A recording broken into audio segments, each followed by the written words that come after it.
प्रिय मित्रों, जय श्री कृष्णा। मुहूर्त ज्योतिष के इस विशिष्ट खास प्रोग्राम पर मैं आचार्य डॉक्टर विष्णु कुमार मिश्रा आपका स्वागत करता हूं, आपका बहुत बहुत अभिनंदन करता हूं। हर व्यक्ति अपने भाग्य की प्रतीक्षा करता है। भाग्योदय से अभिप्राय कि हमारे जीवन में सुख समृद्धि कब आएगी, कब हमारे पास बढ़िया सुंदर घर होगा, कब हमारे पास गाड़ी होगी, हमारा इतना बैंक बैलेंस हो, अगर कोई आर्थिक समस्या आती है तो मैं उसको पूरा करने में सक्षम हो जाऊं, समाज में मान सम्मान हो। यही राजयोग, यही भाग्य अभ्युदय का मतलब है।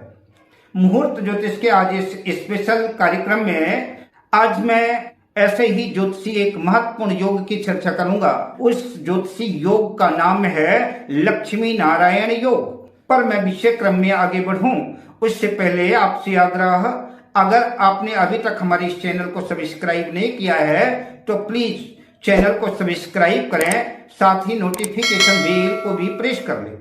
अगर आप अपने या अपनों की जन्म कुंडली का बृहद प्रेडिक्शन कराना चाहते हैं, विश्लेषण कराना चाहते हैं, या कि वर-वधू की कुंडली का मिलान, या किसी किस्म का ज्योतिषी परामर्श चाहते हैं, या कि उत्तम क्वालिटी के रियल राशि रत्न आदि प्राप्त करना चाहते हैं, तो स्क्रीन पर फ्लैश हो रहे नंबरों पर आप हमसे संपर्क कर सकते हैं।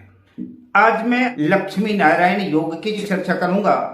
जैसा नाम से ही विदित है, लक्ष्मी और नारायण, जिस जातक की जन्म कुंडली में यह योग बना हुआ है उसके जीवन में धन धान्य की कभी कमी नहीं रहती। उसके घर पर लक्ष्मी का वास होता है, लक्ष्मी की कृपा उस जातक पर बनी रहती है। तो आज मैं उसी योग की चर्चा करूंगा जिस योग पर लक्ष्मी नारायण के साथ आती हैं, इसीलिए इस योग का नाम ही लक्ष्मी नारायण योग है।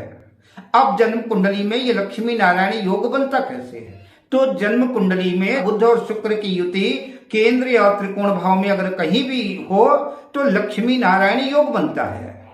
यह पहला भाव, जन्म कुंडली का ये चतुर्थ भाव, जन्म कुंडली का ये सप्तम भाव और जन्म कुंडली का ये दशम भाव, ये केंद्र भाव है।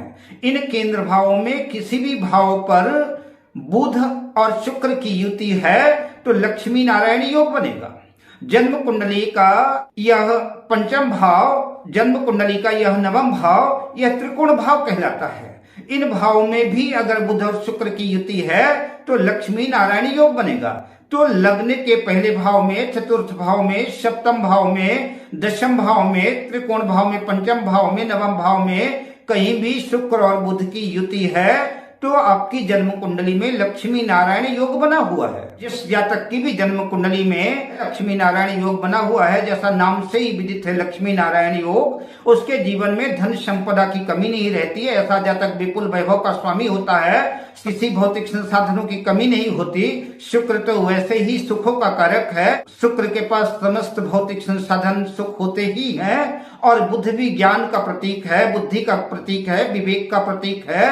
तो निश्चित रूप से ऐसे जातकों के जीवन में किसी चीज की कमी नहीं रहती, समस्त सुख सुविधाएं रहती हैं। ऐसा जातक दौलत, शोहरत सब कुछ अर्जित करता है और सफलता का शिखर स्पर्श करता है।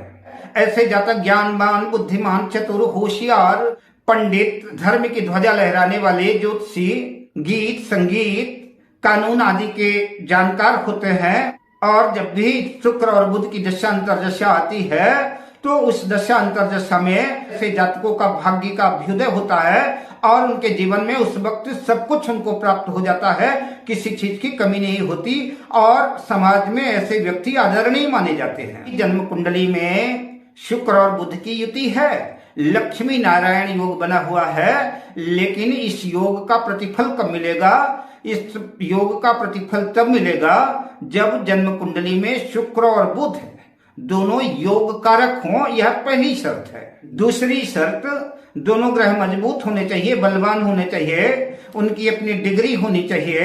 कोई भी ग्रह नीच राशि में ना हो। अगर नीच राशि में कदाचित कोई ग्रह है भी तो उसका नीच भंग भी होता हो। कोई भी ग्रह सूर्य से अस्त ना हो, वृद्ध ना हो, मृत ना हो। अगर अस्त है तो आपको इस लक्ष्मी नारायण योग का प्रतिफल नहीं मिल पाएगा। लेकिन अगर ये शर्तें, कंडीशन ठीक है, बुध और शुक्र जन्म कुंडली में योग कारक है, अस्त नहीं है, मृत नहीं है, बलवान है, उनकी अपनी डिग्री है, तो ऐसे जातक विपुल वैभव के स्वामी होते हैं और समाज में इनका आदर होता है, शासन सत्ता पर इनकी पकड़ होती है और ये उच्च पदाधिकारी होते हैं। धन, वैभव, मान सम्मान सब कुछ इनके पास होता है। कुंडली के जिन भावों पर यह योग बना हुआ है लक्ष्मी नारायण का, उस भाव से संबंधित ज्यादा फल प्राप्त होते हैं और ये फल तभी मिलेंगे जब शुक्र और बुध की दशा अंतर्दशा आएगी। अब मैं आपसे लेता हूं विदा शुभ कामनाओं के साथ। जय श्री कृष्ण।